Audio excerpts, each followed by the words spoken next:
My name is Stephen, and the Lord has put on my heart to share this testimony. I wrote it down so I can stay focused and do this right. This is the first testimony that I've shared, and the Lord has told me that I have more to share. This is the first one, so I'm getting over myself and being obedient. This is my testimony. I grew up in the Southern Baptist Church. Early on, I had a deep love for God. I loved Bible stories, and without a doubt, my favorite person in the Bible is Jesus. As a child, I had such an intense longing to meet him and talk to him. He sounded so cool and different from everyone else in the Bible. Growing up, he spoke to me in my heart. I always felt like I had a special relationship with God. Special because I felt like I always had his attention. I always felt like I was heard by him, even if I didn't want to hear back. I had a curiosity about God. As I grew, the curiosity about who this was talking to me was rivaled only by my pride in being black. I counted myself a follower of Malcolm X. What radicalized me was not my parents, not music, or so-called black culture. I was always the most radical person in the room. My mother once asked me, amused, "Why do you hate white folks so much?" The hard truth is that I was radicalized by knowledge. I have a love of history and reading. The more I read, the angrier I became. There is a reason certain knowledge is forbidden in schools. I still remember the realization that I had as a young boy watching the movie Mississippi Burning. My thought was, so whites are our enemies. As a child, it made sense. Jerry has Tom, Roadrunner has Coyote, and at that age, what I had learned is that each time black folks had something good going on, here comes the white man to destroy. It was just like the cartoons. This thinking never left me. I felt like a hypocrite. On the one hand, I loved being black, and I refused to look down on other black folks, and would cringe at compliments elevating me above my brothers. My favorite saying was, "I'm just a regular Negro." The inner turmoil I felt from all the lies I internalized could not be overexpressed. I was told that we were cursed of Ham. I was told slavery was a blessing. I was told God loved America special, despite what it had and continues to do to us. So, I loved Jesus despite being told that my skin was cursed, that this religion was not for me, and that God loved special the people I thought of as my greatest adversary. I simply thought of Jesus as a good white man whose example served as a model for all people.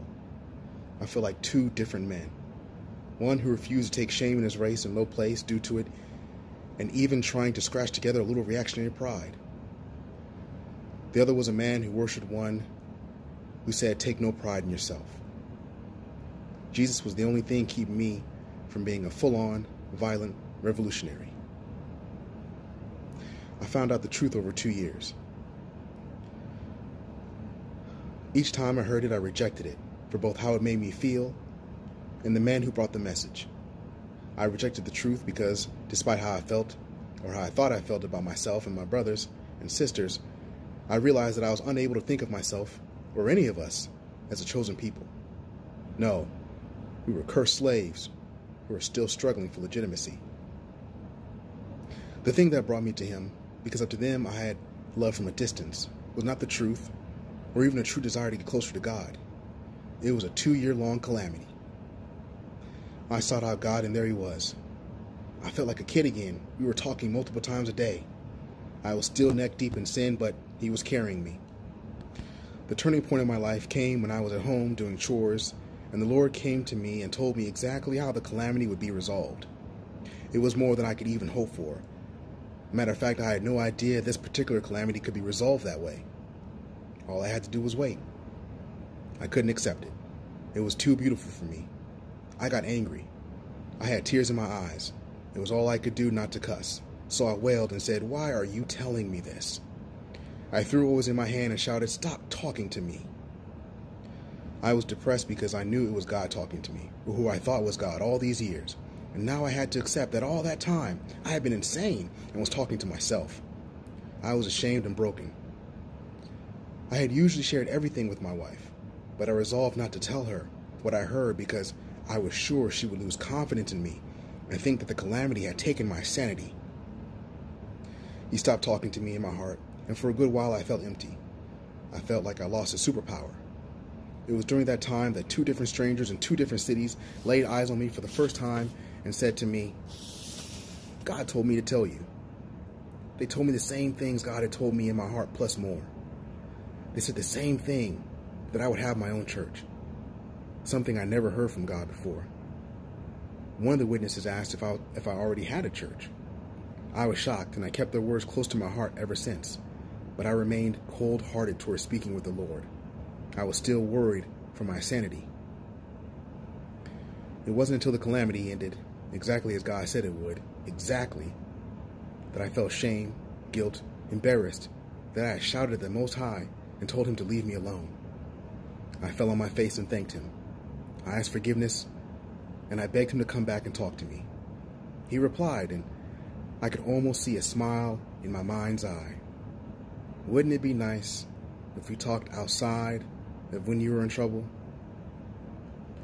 After that, I promised him that I would believe him when he told me something and not hide it no matter how I thought people would react. I walked closer with God, but it wasn't until I found Stephen Darby that I woke up completely. I tried to deny Darby like I did the others, but the Lord wouldn't let me. This time I didn't feel like I felt when I heard the truth. I felt relieved. No anger came over me like before. I felt peace, even as I cried in acceptance. I didn't harden my heart against anyone or swell with racial pride. Instead, I felt a responsibility and a deeper obligation to take my faith seriously. Somehow, learning the truth allowed me to put down being black. It didn't matter like it did before. What matters is following my Lord. I've heard it said, your identity gives you your purpose. No longer was it enough to not just succumb to anger and vengeance. Now it was my responsibility to represent the Lord and make myself acceptable in his sight as his chosen. No longer was it just about not being an overly bad man. Now I had to strive after the Lord. Not only does he love me, but he expects something from me he doesn't expect from others. I felt like a whole, free man to combine my true loves, the love of my people and the love of my God. I learned to love my people the right way, and sometimes despite of themselves. I let go of my anger and hate. I don't have to avenge anything. I don't have to fight the government or a race. I realized my enemy was not white flesh, but spirits and principalities. I took no pride in my flesh color, but in the fact that Jesus was asking more of me personally. My color is not a curse, it is a responsibility. I once felt tolerated, and now I feel invited. Thank you.